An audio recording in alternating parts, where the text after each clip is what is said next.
Hey, it's Chronologically Gaming, the only channel that's perpetually retro because we're playing every video game in order of release. Help, I'm trapped in July of 1982 and I can't get out.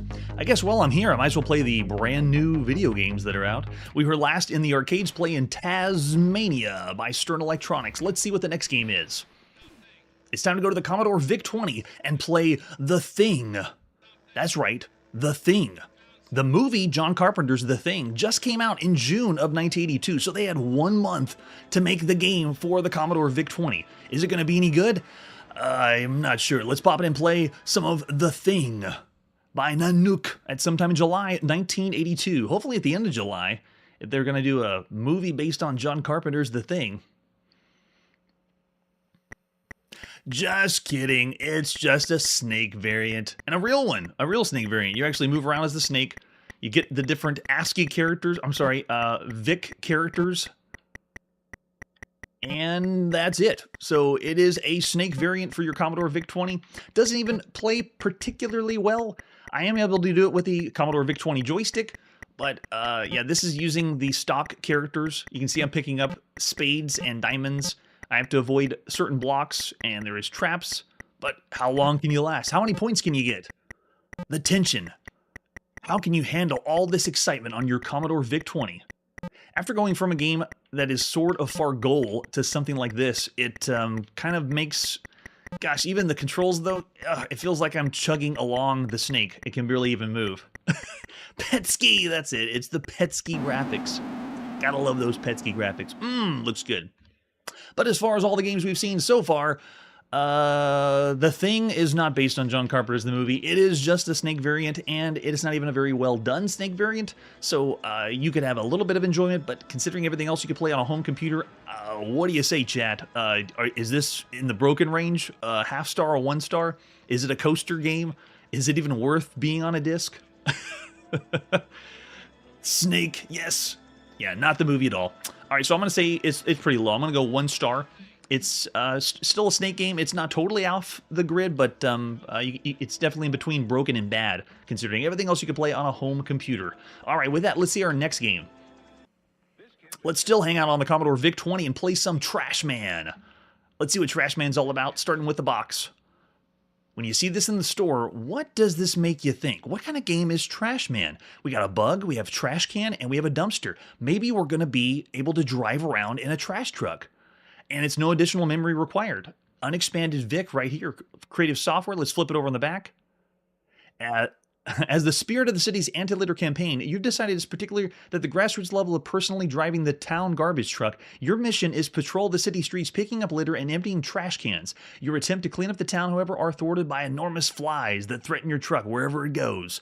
Yeah, I didn't think anyone was clamoring for a trash game or trying to be a garbage man. Yeah, it's the sanitation simulator.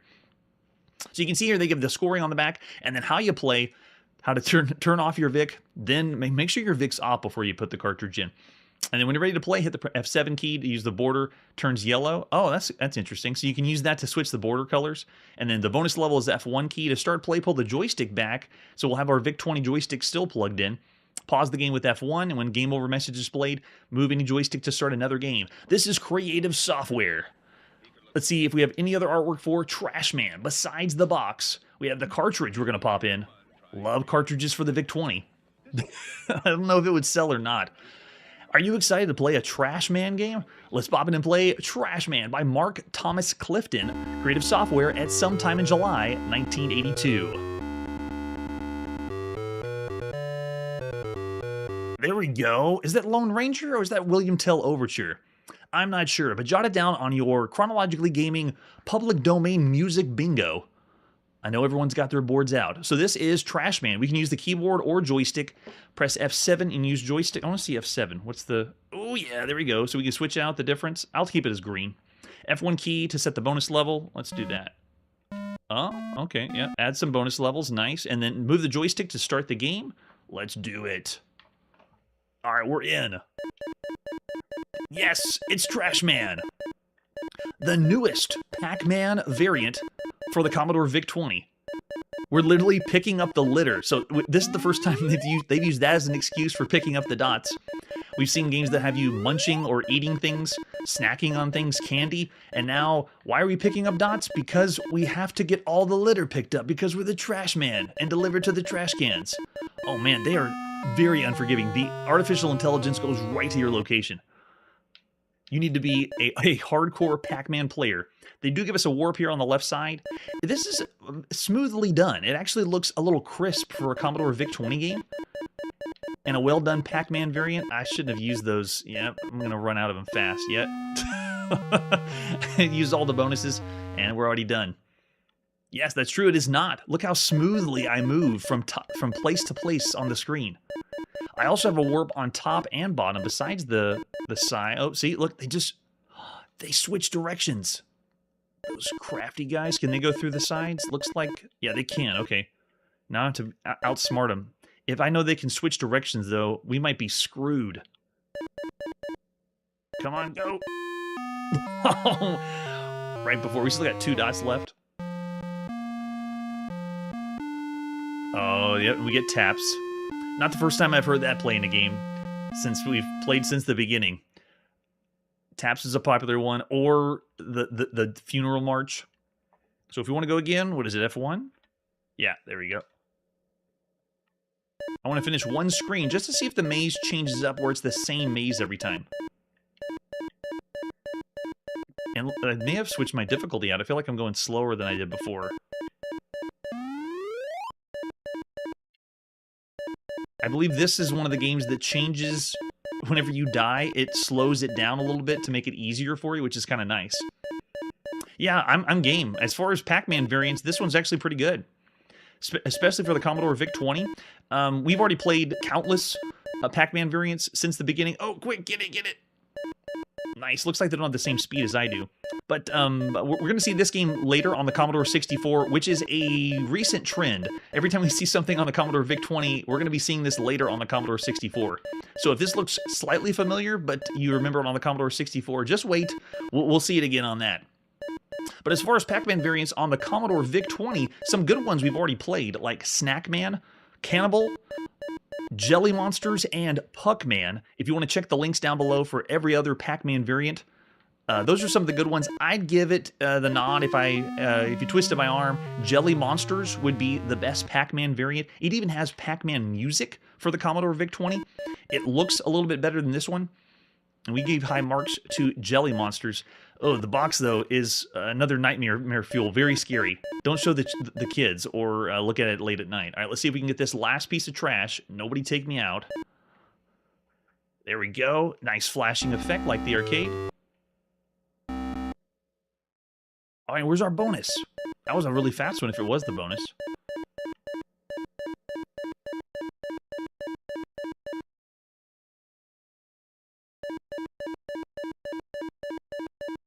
Yeah, so I'm thinking around the average range, 3 stars possibly for everything else you could play on a home computer. The Pac-Man craze is not over yet. It is live, and if you had this, you would be very excited to play and have a good time playing it. Yeah, extra star for not being tile-based. I'm with Errol on that one. So what would you say, 3.5, considering every other game you could play on a home computer? It's very well done. You can see it has some quality creative software, put some time and effort into it. Presentation's really good. Yeah, so I'd say around the 3-star range. The lack of multiple mazes doesn't make me want to push it too far up there, and then it is very smooth, yeah. Oh, that's true. If we were only rating VIC-20 games only, I would say about 3.5 or 4 up to this point. Yeah, so I'm going to say, yeah, it's still pretty good, and it plays smoothly. The artificial intelligence of the characters is a little off considering other ones we've seen, so I'll say 3 stars for Trashman. Of all the games you could play on a home computer, very fun. Let's see what our next game is after this commercial break. What's your favorite game? I've got invaders in my sights and I'm taking. Oh, that's catchy. That's really catchy. Move on over, Dad. I want to play Atari. Move over, Dad. I want to play too. Oh no, not Pac-Man. What's your favorite game? There's only one name. Atari. Atari. Oh, there's no stopping them now. If they have musical chords and their blending singing of Atari, and there's no way Atari can stop. So this is Trick Shot for the Atari VCS, right between the cusp of whether we call it the 2600 or the VCS. Let's take a look at Trick Shot, the latest by Imagic. I'm showing the reconstructed box because the Imagic boxes had a really nice sheen and shine to them, so hopefully recreating the feel of what it was like to hold the new Trick Shot in the palm of your hand. This is pool or billiards for the Atari VCS. Let's flip it over on the back. Yeah, there you go. Give you a couple screenshots. It's what you'd expect. We're going to play some pool on the Atari. Perfect 1 or 2 champions, novices, Houston, and Trick Shot artist. You have different game modes as well. Oh, that's right. They didn't do it in this commercial. This one is an earlier commercial for Atari that doesn't have the "Have you played Atari?" They just have the chorus, Atari. All right, let's see the other artwork we have for Trick Shot. There's the actual scan. You can see the luster of Imagic is slightly gone. This is not to be confused with Trick Shot that we saw around March on the Apple II, one that we couldn't get to load on the Apple II. So a totally different game, not related to that Trick Shot at all. And then there's the back of the box that you'd see for an actual scan. And then in magazines, this is the Imagic ad with, we have Star Voyager there, Demon Attack. Oh yeah, some other ones, great ones of third-party publishers on the Atari. Travel into tomorrow with Imagic, because Imagic's not going to be just on the Atari. We're going to see it on lots of other consoles too, and computers. And this is the design document of what the game is for Trick Shot. The name of the game's Pool, English Billiards, or Trick Shot combinations. Test your poise and accuracy. 9 practice shots allow you to redefine your skills even further. That's right. And then we also have the inside. This is all the game concept. Pretty cool. And we also have the cartridge we're going to pop in our Atari. There's the Imagic third-party look. Looks different than Atari's, but still gets the job done. Love them. And we also have the manual for Trick Shot. Let's see how to play. Yes, you can see they don't really have to advertise too heavily because it's pool. We're going to have some good time playing some pool. So over there on the left side, you can see you have 1 and 2 player Trick Shot, 1 and 2 player pool. You got English Billiards, and then you got the practice modes. You can try all the different ones. So for game variations, you got 14 Trick Shot ones, 1 player Trick Shot, 2 player English Billiards, and it's all plays like pool. You take your time going back and forth with 1 or 2 players. Oh, really? Thanks, Curtis. Yeah, send it my way if you can in Discord. Sounds good. Yes, Purina will stop the horde of shovelware, but we have Activision out there still giving good stuff. We have Imagic out there still giving good stuff. But now we're getting to the point where the flood is starting to overload the good stuff. This is some of the good stuff, I'd say. With your joystick controller, you have cue placement, shot impact, and the amount of English. So the way the game is controlled is you hold down the red button, how powerful you want the shot to go. And you have a nice little cursor that circles around the cue ball to decide where you're going to be hitting it, in which direction. And if you want to apply English to it, you hold down the red button and move the joystick holding that down, and it'll apply a spin to it. So you don't see anything on the screen, but you just imply that it's going to spin that way. But look at all the controls you have. Very nice nuance for just the Atari joystick, that 1 button, 1 joystick. They have the scoreboard in the bottom of the screen. Black ball at the center strip indicates the player's turn it is. And then at the end of every game, a trophy appears in the place of the black ball for the high score. All 1 and 2 player games that end in a tie, the trophy automatically appears next to the left-handed score. So whoever is in first player gets that trophy. The objective is hit the 9 trick shot combinations, find the exact mixture of cue placement and touch necessary to sink all the object balls. It's pool. It's billiards. We've already seen pool and billiards since the beginning of time. It's been on mainframe systems since the 70s, but here on the show, we've seen it since 1976 with Video Pool, and then after that, we saw Pool Shark in 1977 in the arcades. The last one we saw on a home console, though, was Pocket Billiards for the Odyssey 2 in 1980. But as far as a home console pool game, this is like the second one. That's it. Unless you want to count the one that was on Philips Video Pack, which is, I think, Electronic Billiards. Everything else we're going to see, if you want to play a pool game right now, Video Pool was going to be on the home computer. So this is essentially the second time you could play pool on a home console. Just consider that when we play the game. So they got different variations of trick shots, different variations of gameplay. What happens whenever you scratch the ball, scoring, and then they streamline English Billiards so you can play without spending large sums for the right equipment. You don't need to have a cue. You don't need obscure rules and penalties. They simplified it just a little bit. Use the 3 balls. A variety of scoring opportunities are possible. Expert manipulation of your cue. English and cue impact results in exciting battle of wits. Battle of wits to play pool. Yeah, all right. Whatever you say, Magic. And then they see from the top view. That's a good point. I'm just looking at the chat. The pool at this point on the home console is very similar to miniature golf. It feels and it acts almost the same way. So you could think of yourself as playing miniature golf. They did the exact same thing, and we've already seen that on Atari. Yeah, that's true. Yeah, we haven't seen one yet. And if a television did release in a pool game, it would be licensed by the National Pool Association, like they did with all the other games. All right, so they break down the scoring over here and showing you how to connect trick shots with some very helpful screenshots. Love it. And then shows you the different game modes. So we have lots of options and different ways to play. Trick shot modes, billiards mode, pool modes, and you can play single or multiplayer. Now, over on the left, they have a glossary. If you never even played pool, this would also be something to get you familiarized with what pool is. How do you play billiards? Very, very helpful, very cool, and look how well done it's. If you think of all the other games that are out there, this is like top notch. We also have the version that was in the PAL regions, but we're going to go to NTSC. Let's pop in and play Trick Shot by Dennis Coble of A Magic at some time in July 1982.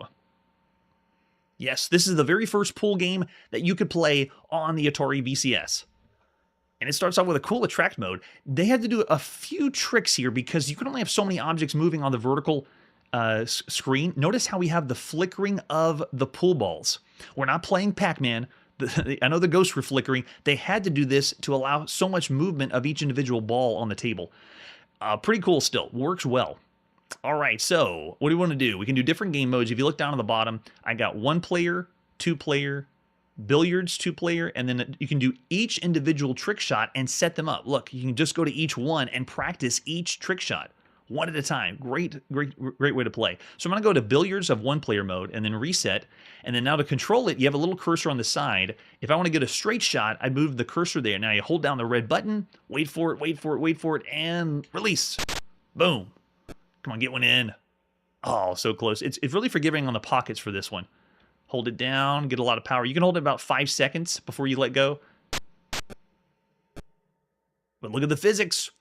You could complain about the flashing, but this is the second ever console game to have pool. And we got even a way to rearrange the... I think I can get these with a combo. Here we go. Nice. They make the pockets really, really large, so it's very forgiving when you get close to a pocket. It's gonna fall in. All right, ready and go.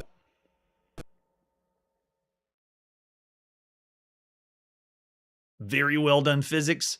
The only other really good pool game we've seen on a home computer was the one by Thorn EMI in the UK for the Atari home computer. And that was billiards and snooker. So this is essentially, I would say, close to being as good as you could do for pool on a home console. And for the first one ever on Atari, this is really well done. Go. Look at that. Nice. I'm playing solo. You can't play with a partner alternating turns. And you have the ability to figure out the English or changing the spin of your ball. I'm a huge fan of pool. I love pool video games. Whenever I was starting to learn actual pool, I was playing pool on the Nintendo and home computers. So I was able to like imagine myself looking down from the top of the table, and it helped me play real pool. So I learned both at the same time and enjoy these games. It is a lot of fun. Having never played this one, though, this one works remarkably well. Especially when you think of the other ones that have been out there that you could play on a home computer. How did Atari do this? Or how did a Magic do this? Let's go there. Oh, see? It was a little forgiving, but not an... Oh! There we go. They were very kind of me on that one. All right, let's see if we can hit it across this side. Right there. Should be all right. I think that's going to go just straight across, though, right? Yeah. Not quite. Had to add some spin, but didn't add the spin. Oh, yes. Virtua. Virtua, you sound like you're speaking of the future. Yeah, it is exceptional. Virtua is pretty good. I'm going to see if I can get some spin. to go across that. Wow, it's amazing they even incorporated that. When we played other pool games, they usually keep it pretty simple. Where's it going? How much power? And then that's all you get. But this one even includes able to do some spin on the ball. You can even scratch to the point that you'll break the felt. So let's see if I can do that. Give me 1 sec. I'm going to spin it so much or put so much top spin on it that it just scratches the felt. Yep, there you go. And it counts as a scratch. They didn't mark the felt, but nice touch that if you hold it down and you're trying to spin for that long or that much power, you just tear up the whole thing. Pretty cool. Nice job, Magic. And let's switch it up to the trick shot mode so you can see how that works. So whether you play 1 or 2 players, you're going to take turns. But if we go to the 1 player, let me switch through all the different trick shots here. And then you have the trick shot mode. There you go. So whenever you're ready to play, it starts off with the first round. And all you got to do is every time it's your turn, try to hit all the balls in before the next player hits them in. Let's just go straight on. Come on. Got it. So there's 1. And if you can get a perfect score, I believe it's 37 or something to that nature, then we're playing the 2-player mode. So if you have a second controller, they now do their turn. Get the shot. Let's see if we can do the same one again. That should do it. And Magic also had contests to see you get the perfect score in the game, getting every single trick shot. So here's another one. I don't think I can get both at the same time, but let's go for the bottom corner first. Full power. You got to hold in and wait. Nope, aimed it wrong. Wait. That's what full power is for. Yes. But you have to be able to make that the shot for both. So now it's the second player's turn. They're going to try to hit both balls in at the same time. Really, really cool idea. Oh, and yeah, I just saw in the chat, Lunar Pool is awesome. First appearing on the Famicom, based on, I believe, MSX game. And so we're going to be seeing that one later. Yeah, Lunar Pool is a totally different take. It's like a pool in space, making different boards and looks and feels different, but still has the same physics as pool. All right, so that's trick shot. I would argue that because this is the second time you could play on a home console pool game, and considering the other games we see on a home computer, this is phenomenal. This is a great video game. Very well done for the Atari. It's kind of strange because I was thinking most of the stuff's going to start going downhill by the end of the year and until we get to 1983, but Trick Shot's pretty good. I really even say this is one of the best games you could play on a home console. This is obviously going to be the best pool game you could play for a home console, but for all the other video games you could play, if it's not your cup of tea, I can understand, but this is still a very well done game and programmed really well. I'm even going to go all the way up. I'm going to say this is, of all the games you could play, this is one of the best you could play. 4.5 stars for Trick Shot. Nicely done. I'm seeing 4s thrown out there too. Yeah, if I could, I'd do 4.25, but yeah, it's just impressive that this exists. Magic did a great job on it. All right, let's see our next game after this commercial break. Since its newest star, Vanguard. Just like Vanguard. 6 zones. Let me show them the mountain zone. Hey, check it out. The Get mountain energy zone. pods. So long, Harley Rockets. Hey, the rainbow zone is my turf. You can shoot in 4 directions. All right. I'll just freeze to the strike zone. The wall. The wall. Yeah. but fellas, who destroys the Gond? Luther destroys the god. Luther. Vanguard is here, only from Atari. Luther. How did Luther to get the destruction in there? That's hilarious. So this is Vanguard for the Atari 2600. Let's take a look at Vanguard. The first time it was released from the arcade, the official version of Vanguard. I don't know if anyone's copying Vanguard. We haven't seen any other variants out there. Here's the front of the box for Vanguard. Very generic space shooter, but you can see we're going into the tunnels. It's going to be dangerous. This is one of the first times I could find that they called the game for the Atari 2600. And I'll show you what the re-release is. This is the original reconstructed box. Flip it on the back. Join the Vanguard expedition on a thrilling space odyssey. Through perilous tunnels, you'll fight your way to the fabulous city of mystery and the Great Gond, the one that Luther took out. On your Atari 2600, let's see the other artwork we have for, yeah, I believe this is one of the first for the gray box games. All right, so besides that one, this is the later release that you can see around 1987, 1988 box. It's still calling it Atari 2600, but this was the first one with the gray box. Yeah, good shout out there, Victor. I'm seeing 5s already for Vanguard. It's pretty good. All right, so here we go. We also have the cleaned up box, the destroyed box, cleaned up, destroyed. I like the destroyed. It's better. And then here you go, the reconstructed one of what you saw later for the later release on the Atari 2600, showing you some more information on the back, 1 or 2 players, and you can see there's a little nod for the Atari 7800 because it's back there, out there in 1988. And the ad you would have seen in magazines for the time for Vanguard. Same artwork we saw before. Call the number, order now from the Atari Club. With the cartridge, we're going to pop in and play, and another ad. Which player is making a terrible mistake? Yes, we all know which one. Yes, everyone knows Vanguard. Yeah, I like the old school Atari boxes as well. I enjoy the fabrication of, you don't really know what the game looks like. The box just looks fantastic. I love that. Let's take a look at the manual for Vanguard. They're probably going to give us a ton and a ton of story, right, in this. So there's our table of contents. Yeah, there we go. Wow, nice artwork in the manual.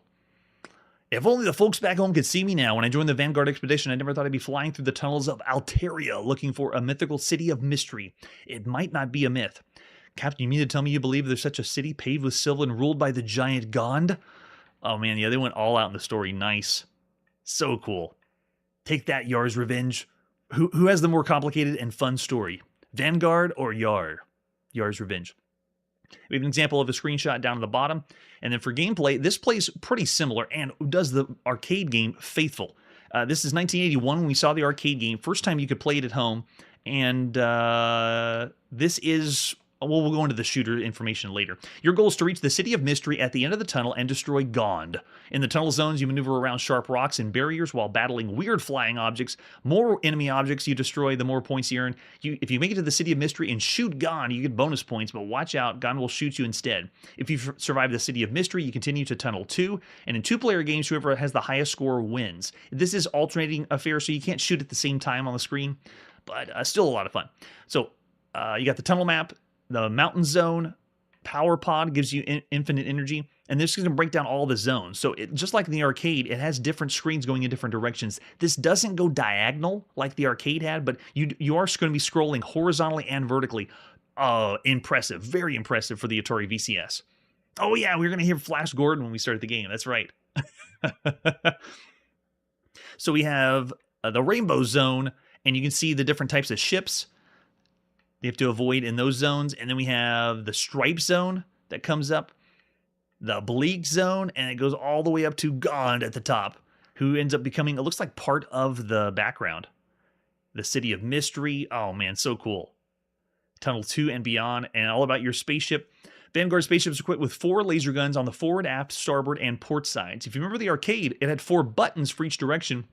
You could shoot in all 4 directions. Here they had to do a little differently because you only got 1 joystick. So essentially whenever you move that joystick, your ship's going to move and you're going to fire that way. And if you lose your last life in Tunnel 1 during the 1-player game, you have the option to continue or begin a new game in the first zone in Tunnel 1. Oh man, yeah, there's so much to this. Breaking down the game and allowing you to play essentially multiple levels or types of games all in one on the Atari VCS is pretty good. So use the controllers, pretty simple to move around and shoot. Diagonal up, down, left, and right.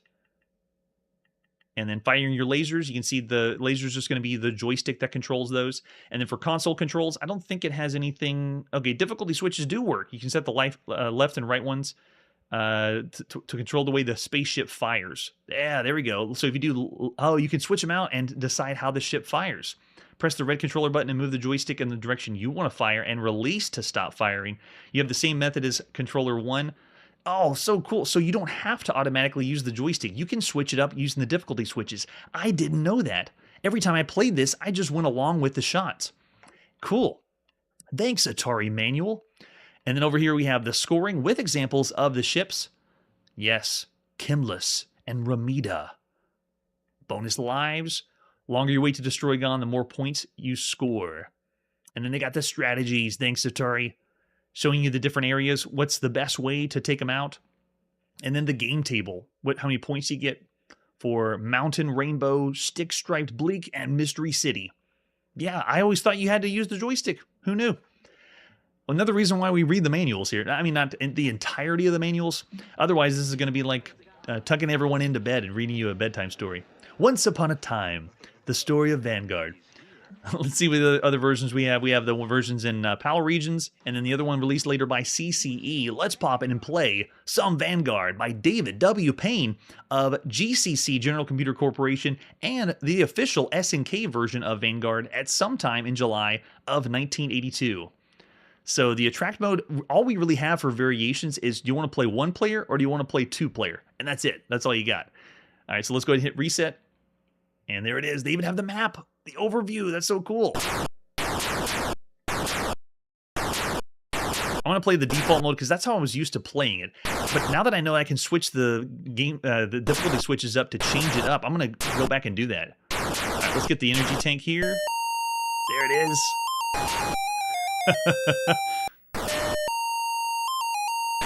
I know it's the Flash Gordon theme. It honestly makes me think, though, of Space Quest by Sierra Online, because it was really close to that one.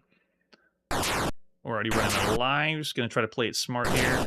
Man, the shots from the ships go so quick.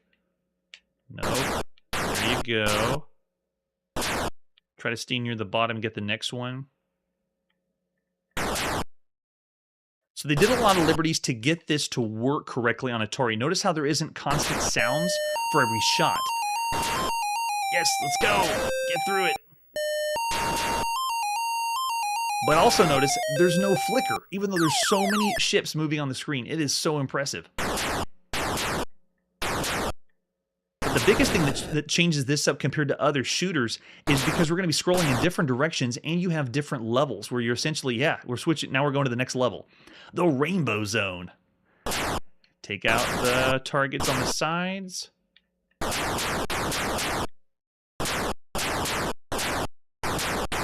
Yeah, don't let them get close. That's it. Get that one on top. There we go. It takes so much focus and concentration. As far as shooters that come even close to this, so far we've seen Chopper Command by Activision and Empire Strikes Back on the Atari, but because this is switching up game modes, I'd give a notch to this as being even better than those. All right, I think we're done. Yes, going on to the next one. Let's just do it. It does almost sound like Superman 2. Yeah, good point. So now going right to left. This feels like we're playing a game that should have been on in television with the way that it's scrolling, because we haven't seen anything do all these different ways of a ship to scroll. It would have been insane for it to do diagonal scrolling. That would be arcade only, but it's still really cool that they're changing it up for us to play. Where's my energy? I'm only get on the first zone, right?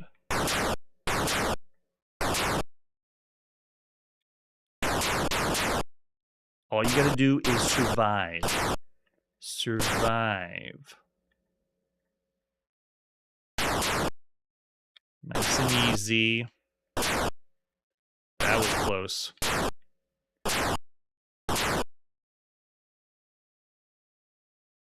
I don't have Luther here. Who's gonna take out Gond? I need someone else to take over.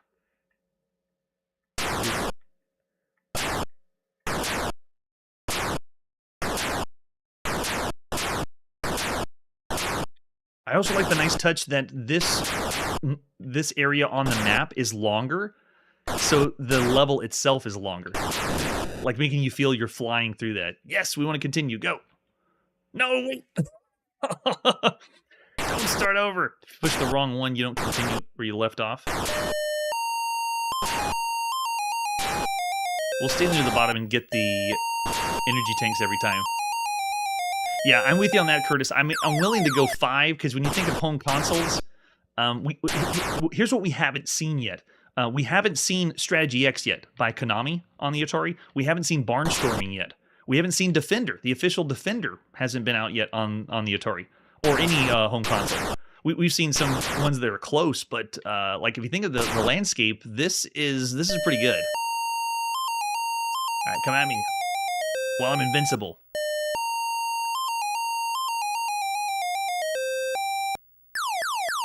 Well, we have seen Pitfall, though. I find it a little. I don't know if I can call it in the same realm or range. Like Pitfall is obviously 5 stars for me, but would you consider this a game that would be comparable to the level of quality of Pitfall, or is this a notch below Pitfall? Part of me feels like I should be using Pitfall as the norm for us, or what games should be striving to do is something really impressive. Yes, bring on the music. They still have the music playing while the sound effects are playing. Really, really cool. Oh, and that's right. And we get River Raid too. That one's going to be another big one. Yes, we will be seeing River Raid soon. I'll pretend I don't know what you're talking about. What is this River Raid you're talking about?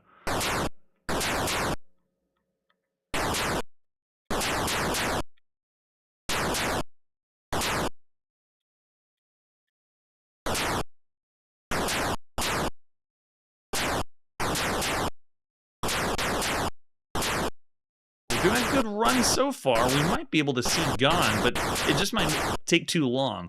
You've already seen Gone because we saw it in the commercial, and we've also seen in the manual they've talked about how many different screens there are here, so we don't have to go through all of them. Oh yeah, that's true. Replayability, yeah, Pitfall is up there, definitely. I got to blow this guy up. Yep, there we go. Oh, yes. There you go, Manly. While it isn't the same game and it's a different genre, I'm still going to say Vanguard, considering all the games you could play on a home console. Think of even all the other consoles, like the obscure ones, Creative Vision. They haven't made a game that allows all this. We've seen ones that one on the Creative Vision was a Defender variant. That was all right, but this one is switching up the game mode. So I'd still say I'm going to go 5 stars for Vanguard. Of all the games you could play on a home console. If we had the other releases, the ones that we've been talking about, they're going to come later in 82, I may say 4.5, but because I'm more familiar with the landscape of what is possible or what we've seen on a home console, yeah, I could easily go 5. No, they got the jump on me. Yeah, that's another good point. It's doing what very few games on the console are doing, but what the arcade is doing, which is let's give you more levels so you can go and you can move forward to see what's next. That's what's been really fun about the arcade games lately. Let's give them something else to go for so they want to keep playing and see what's next rather than going for just the score. So they're sprinkling in, let's keep them on their toes to see what's next. Donkey Kong is a big proponent of that. There's another level after the first one? Wait, you can see something else? Wait, there's a custard factory?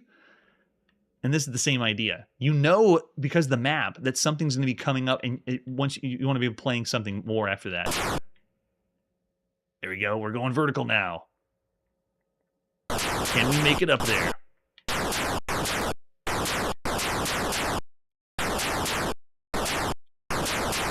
We haven't seen too many console games do the draw to encourage you to see what's next. If you think of, oh darn, it's hard to concentrate.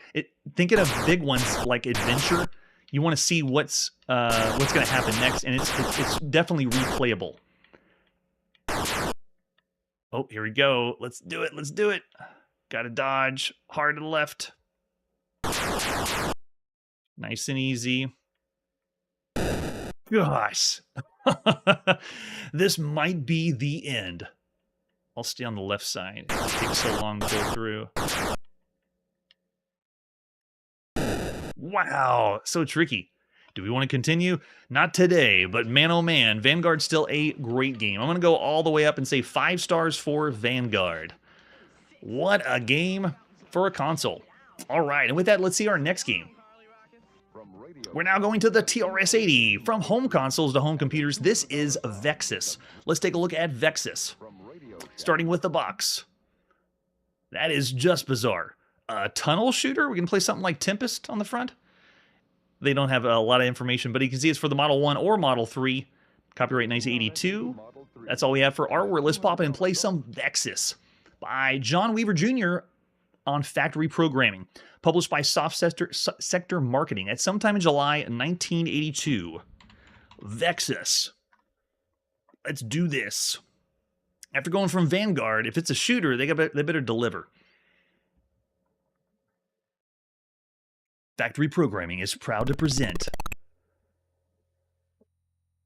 You know, the Apple II, usually we see games with the same graphic fade or the same screen transition, but TRS-80, they get so unique with it. I mean, look at this. Almost every one of the openings is awesome. I think Big Five Software started that.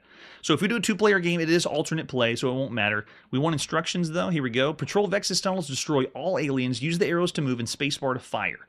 The shot's worth 50 points. Bonus for each 10,000 points you get. Nice effect here. They're giving like a pseudo, what feels like sprite scaling. It's not real sprite scaling, but notice how it's coming at us. That's pretty cool. All right, let's do a 1-player game. Hit number 1. Here we go. Does it work with a joystick? Entering Vexus 1. All right, so I got a cursor on the screen. Whoa, this is very disorienting. It does work. What in the world? Okay, so I'm in a first-person perspective, like a space combat game, but stuff is flying at me. So it is... It's like giving the illusion that we're flying through space with the particles, and whenever I fire a shot, it's flying at the object and blowing it up. Let me see if I can fly away from these things here. Oh, nope, don't fly. Oh, you die. Okay, you got to stay within the rings. So we're flying through rings? What is this, Superman 64? We have to stay in between the rings as they come up, but they're flying across us as if like we're entering a warp zone. Yeah, right? Isn't this ambitious? And look, there's obviously no sprite scaling, but that's kind of what we're doing here on the TRS-80. Stuff is flying at us and we're firing shots at it. But the resolution is so off that you can barely tell the difference between a shot and between other objects. The other thing, too, is the control isn't... I'm not controlling this like a spaceship. The controls aren't reversed. You know how you have a flight stick where when you go up on the stick, it actually brings you down and dives? It's not like that. This feels almost like I'm playing a rail shooter and just moving a cursor around, up, down, left, and right. 66% kill. Bonus times 1. Vexus completed. Really, really cool. This had to have been redone somewhere. Is this on the color computer, the Coco, or in any other later releases? Because this kind of scroll reminds me of what we saw on the Coco. Yes. Seeing the future of 3D gaming now. Now, the first-person perspective, though, isn't new. On the TRS-80, we've seen a battle zone game called Attack Force. That was really good. It was done very well. You could kind of understand a little better from that perspective where the shot is and what's happening. But this one's a little more disorienting. The rings is a cool idea to make you see where you're going. Do we get 100%? Oh, no. 75% killed? Or no, 15% killed. Oh, we did terrible that round. On to Vexus 3. Yeah, this is trippy. I don't know how I can rate this one. It is working with a joystick. It's not keyboard only. But being able to fly through the rings and make shots blowing up with... you could say they're asteroids, I'm guessing. We don't have all of the artwork or instructions to tell us what these are. Like, are they alien ships? What exactly is the Vexus? But wow, yeah, look at that. Dodging those, still going through the circles. Let's see if I can blow them up. Got him. Got him, and then finish. Whoa, so cool. Yeah, for a TRS-80 game, this is sweet. I'd say 4 stars if we were doing all TRS-80. The detriment of this one, I would just say, is because it's hard to tell what you're seeing. You kind of get confused between which one is my shot and which one is what's flying at me. There you go. Let me move to the side. So you can see my bullets. There's my bullets shooting off in the distance, and they taper off. But for this one, of all the games you can play on a home computer, I'm going to start at 3.5 stars. Over in the chat, if you've been tuning in since the beginning, for what is that? Oh, I actually saw a it looked like somebody flapping their wings in space. Yes, controls are good. It's just not controlling like a spaceship. When I move up on the joystick or pull up on the joystick, the cursor goes up. When I pull down, the cursor goes down. So part of me feels like I should be flying a ship, but it's simple and it works well. I'm not getting any of the drifting I sometimes get on the TRS-80. And it's very forgiving. Notice the shots are connecting there. And you just want to get them before they get you. That should be a perfect one. Oh, wait, no, you got another one. Get him quick. Oh, I missed him. Let's see if I can still make up for it. You got to do it based on the timing they come in. Oh, we're pulling over. Don't know if I can get him. Oh, I think he got us with the explosion. Nice. Yes, I'm seeing 4 stars out there. Maybe that was an angel that was flapping its wings. Yeah, visual effects are so cool. All right, so for Vexus, yeah, I'm going to go with what I'm seeing in the chat. Yeah, 4 stars. Yeah, I'm thinking that as well. Wow. Now, bear in mind, we've already seen, like on the TRS-80 color computer, things that are scrolling that look like they're sprites flying at us or three-dimensional. For example, skiing takes that perspective, and then, of course, the Dino Wars. But this one's a really cool idea for a space game. 4 stars all around. We'll go with the crowd. I'm with you on 4 stars. Very well done. For all the games you can play on a home computer, that's a cool experience. Let's see what our next game is. All right, it's time to go on the Atari home computer. This is Viper. Another one I'm not familiar with. Let's figure it out together. Viper by AIM Software. One of the first ones we've seen by them. This looks like we're a tank shooting things. Is it Centipede? Are we going to play Centipede? Yeah, it's got to be. Look at the mushrooms. Bugs are all the rage right now. Flip it over on the back. That's right. Viper isn't a game for the nervous. Things are happening all the time. It could drive you crazy. On the floral planet of Lorana, the dense, lush jungle is teeming with killer vipers. You, chief leader of the exterminating force of the Star Federation, must kill all the vipers with your special neutrino beam blaster. But the vipers aren't all deadly a place. There are poison mushrooms and flowers to worry about, as well as vicious bugs. Oh yeah, it's got to be Centipede. And to top it off, there's a special creature that moves in 3 dimensions. He's called the Evil Evan. Evil Evan, and he's dangerous. If he comes near you, you're finished. Viper is a one-player game of skill and performance under pressure, with high-resolution graphics. Haven't heard that one before. And arcade action. It'll keep you busy for a long time. Joystick required and 48K. That's pretty much the use right now. And then we also have the manual for how to load and play Viper. This is machine language. That's the way to go. After the opening appears, you can do the option key or select key. 3 different choices of different battlefields. That's a nice touch. You're in the midst of the jungles of Lorana. Move your neutrino blaster around the screen using your joystick. The Scug bugs, which drop on the top, can be destroyed with 2 blasts from the neutrino weapon. And as you can see, life isn't easy on planet of Lorana, but wait, it gets worse. The deadly evil Evan is out to get you. Someone must have had a bully named Evan. This is the deadly creature that rotates about its axis. Although it looks like it's smiling, do not consider it friendly. The evil Evan goes through many phases in life, marked by its frequent changing colors. It may only be killed when it's red. Okay, if for some reason you lose your neutrino blaster, do not fear. The Star Federation equipped you with 4 lives if you run out of blasters. Luckily, the Star Federation has only 1 computer simulation. Try again, press the start key. There we go, straight to the point. Nice instructions. All right, let's pop in and play some Viper by Michael Sanders, published by AIM Software at sometime in July of 1982. Maybe an evil brother. It could be brother. Evil Evan could be bully.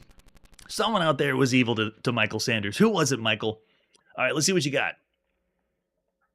We're ready to play some Viper. Interesting. I'm pushing start but on the computer, but nothing happens. I'm pushing select. Nothing happens. Oh, push option. Okay, option.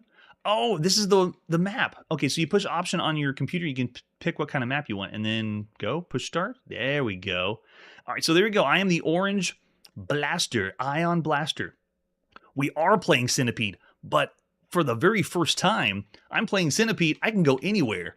I'm all over the map. Oh, there's Evil Evan. He's red. Can we shoot him? Quick, quick, quick.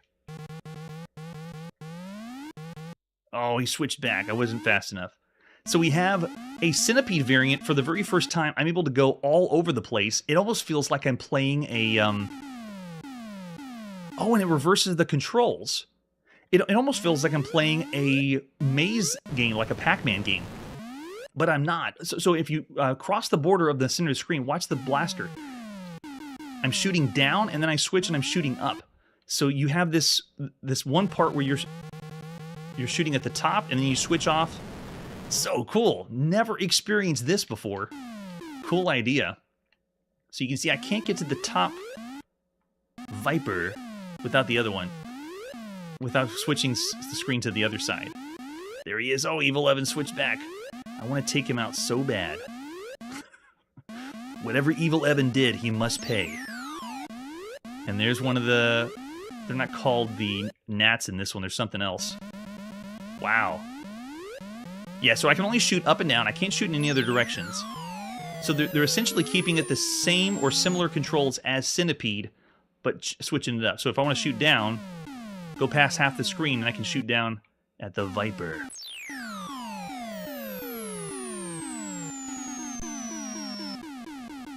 Oh, why didn't that get it? Let's see if I can get him here. Nope, then we go to the top. And they allowed you to have 3 different modes.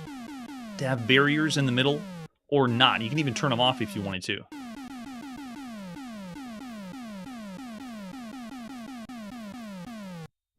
Oh, he's red. Oh, too late. You focus on the Viper and you lose sight of Evil Evan.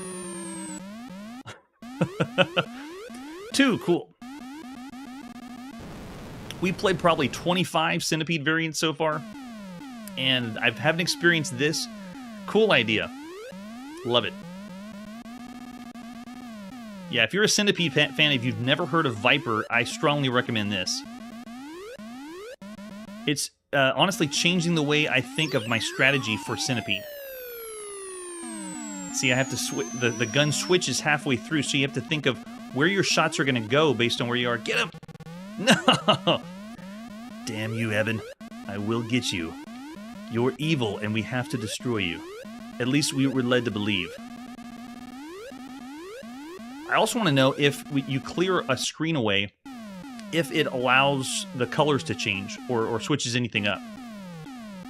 Did he just switch right on the last second? Yeah, the control, though, is using the Atari VCS joystick. It obviously doesn't use paddles. We haven't seen any of those. It doesn't use the Atari trackball either. That would have been cool. If Viper is compatible with the Atari trackball, this game would go through the roof for me. But I can't confirm if it is or not. At least from the artwork I found, it doesn't advertise or talk about the trackball. The way you can tell is you push T, and yeah, no, it doesn't do anything. Okay.